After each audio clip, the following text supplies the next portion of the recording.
Hello दोस्तों, कैसे हो आप लोग। आई होप आप लोग बहुत अच्छे होंगे। कहते हैं ना, सुबह की शुरुआत कैसी भी हो लेकिन अगर अंत अच्छा हो तो बहुत ही खूबसूरत हो जाता है। इस दुनिया में बहुत ऐसे लोग हैं जो हमारी बातों को सुनते तो हैं लेकिन उसका मजाक बनाते हैं। कभी कभी हम अपनी बातों को कहना तो चाहते हैं लेकिन किसी से कह नहीं सकते, किसी के सामने रख नहीं सकते।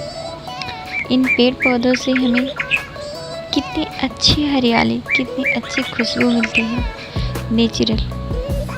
इस दुनिया में ना बहुत सारे ऐसे लोग हैं जिनकी प्रवृत्तियाँ बहुत अलग होती हैं लेकिन हम उनके बीच में रहते हैं। कोई भी इंसान हमारे बीच में जो रहता है वो हमारे भावनाओं से जुड़ा होता है। लेकिन कहते हैं ना कि कर्म अगर अच्छा होता है तो उसका परिणाम भी अच्छा ही होता है, लेकिन अगर कर्म ही अच्छा ना हो तो उसका परिणाम भी अच्छा नहीं होता।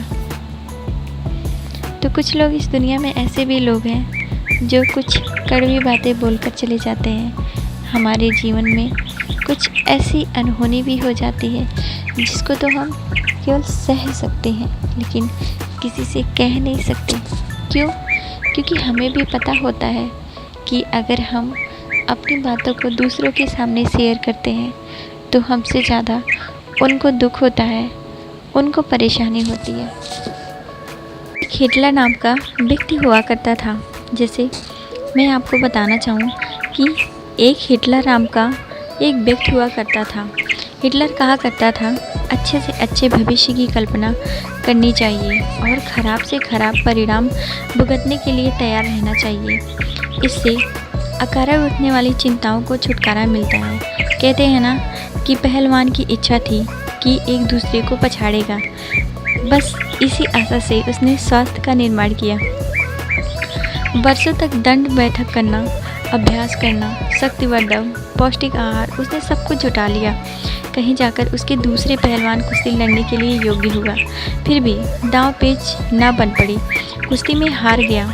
उन्होंने कहा, इससे यह नहीं माना जा सकता है कि उसका श्रम व्यर्थ था या उसका श्रम जो भी उसने परिश्रम किया था वो व्यर्थ गया।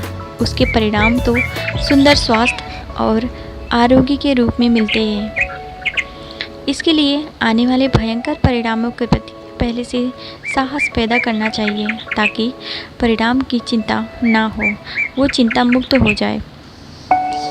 सुखद हमेशा सुख की कल्पना करता है। कल्पना के परिणाम तो आपको मिलेंगे ही, चाहे वो कैसी भी कल्पना करो, उनसे आपको कोई वंचित नहीं कर सकता। लेकिन अगर आप उनकी परिस्थितियों में घिरे रहते हैं तो फिर वह आपको कोई भी परिणाम भी नहीं देता है, क्योंकि जो कर्म होता है वो हमें हमारे परिणाम की ओर ले जाता है। क्योंकि कर्म जैसा करोगे वैसा ही परिणाम भी हमें मिलेगा। लेकिन इंसान जो होता है ना, वो चिंता हमेशा करता रहता है। चिंता जो होती है एक संक्रामक रोग की तरह हो जाती है, जो कभी भी जब किसी व्यक्ति में या हम किसी ऐसे व्यक्ति के पास बैठते हैं तो उसकी निराशा के तत्व खींचकर हमारी भी निरुत्पत्ति होने लगती है। ऐसे लोग सदैव भाग्य को दोष देते हैं। कहते हैं, हम अभागी हैं, हमारा जीवन निरर्थक गया है, घर का बनवा सके। लेकिन कहते हैं ना कि हमारा जीवन कभी भी व्यर्थ के लिए नहीं होता है। हमें भगवान ने कुछ न कुछ करने के लिए इस दुनिया में भेजा है। लेकिन लोग हमेशा ही डरते रहते हैं। वो यही सोचते हैं कि मैं क्यों इस दुनिया में आया हूँ, क्यों इन सारे परिणामों को भोग रहा हूँ। लेकिन उन्हें ये नहीं पता होता है कि उनको तो बहुत सारे बड़े बड़े काम करने हैं। लेकिन इंसान जो होता है ना, इसी भय में रहता है, इसी डर में लगा रहता है। लेकिन वो ये नहीं जान पाता, डर का सबसे बड़ा कारण है अज्ञान। अगर उस अज्ञान मनुष्य है जिसके अंदर ज्ञान की कमी होती है तो वो उसके अंदर हमेशा डर पनपता रहेगा कि मुझे इससे डरना है, मुझे उससे डरना है, मुझे ये नहीं आता, मुझे वो नहीं आता। हमेशा अपने आप को एक दूसरे से तुलना करता रहेगा। लेकिन वो अपने आप में जो एक गुण होता है उसको ढूंढने के लिए वो आगे नहीं आता। वो दूसरों को देखता है, दूसरों को सुनता है और दूसरों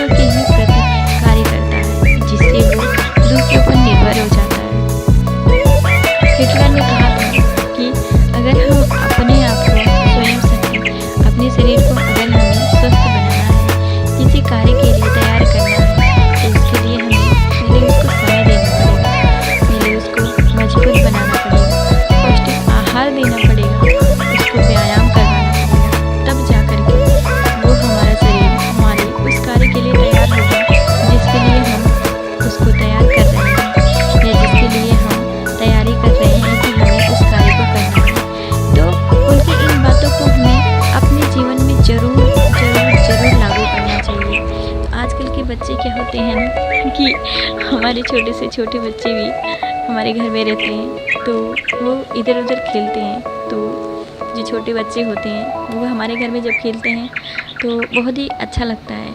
हमारे लिए तो ये खिलौने के समान हो जाते हैं, लेकिन उन्हें ये नहीं पता होता कि हम किसी का खिलौना बन गए हैं।